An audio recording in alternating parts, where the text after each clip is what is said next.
Hey Wildcats, welcome back to the STEM Lab. Now, as you've learned, there are two different types of changes to matter. There are physical changes and chemical changes.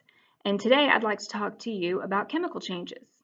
Chemical change produces a new substance, like changing cake batter into a cake through baking, or changing a raw egg into a cooked egg through cooking, or an iron nail that's starting to rust. Now, the chemical change I want to show you today only has three ingredients: an egg, vinegar, and a container to put them in. Let's check it out.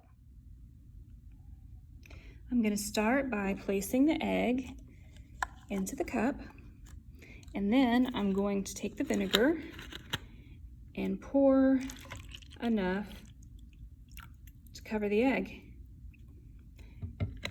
And that's it. That's all the setup that needs to be done. This chemical change will take a while, several days actually. I'm going to put the cup on the counter and we can check the progress a few times before the change is complete. Now, before I put this on the counter, I did want to show you up close what's happening because we're already having a reaction. Now, what's happening is the calcium carbonate that's in the eggshell is reacting with the vinegar and it's producing carbon dioxide gas, which is what all of those bubbles are. And now we wait. 24 hours later. It's now been 24 hours since we put the egg into the vinegar, and this is what it looks like now. You can see there's still a whole lot of bubbles that are all over the shell, and that's still the vinegar evaporating away the calcium carbonate by making carbon dioxide gas. And if you look at the top, there is a layer of foam, and that is some of the dissolved shell. Now what I'm going to do is change out the vinegar and start with fresh vinegar. I wanted you to see what the egg looked like before I put fresh vinegar in it. So if you just look at it, it still looks like a regular egg. If I touch it, however, it's kind of soft. It almost is starting to feel kind of like a hard-boiled egg after you peel it. You can still feel a little bit of the shell, but it is getting very soft. So now I'll add the vinegar. The egg is now in fresh new vinegar, and since it's Friday afternoon, we won't be able to look at it again until Monday, but we'll check then and see what it looks like. Days later.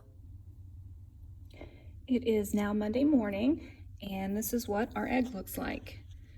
The shell is completely gone and the egg's membrane is exposed.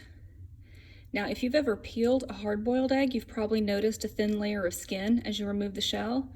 That's also the membrane, but it's not as strong once the egg is cooked. All right, I have poured off the vinegar and rinsed the egg.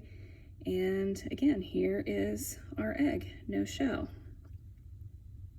Now, what else do you notice about the egg? Look at its size. It's much bigger than it was at the start of the experiment. Flashback.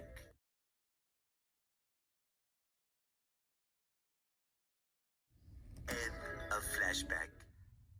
This is because water has gone from the vinegar into the egg by a process called osmosis. Now I'm going to shine a flashlight on the egg. As you can see, it's semi-transparent and it appears to glow.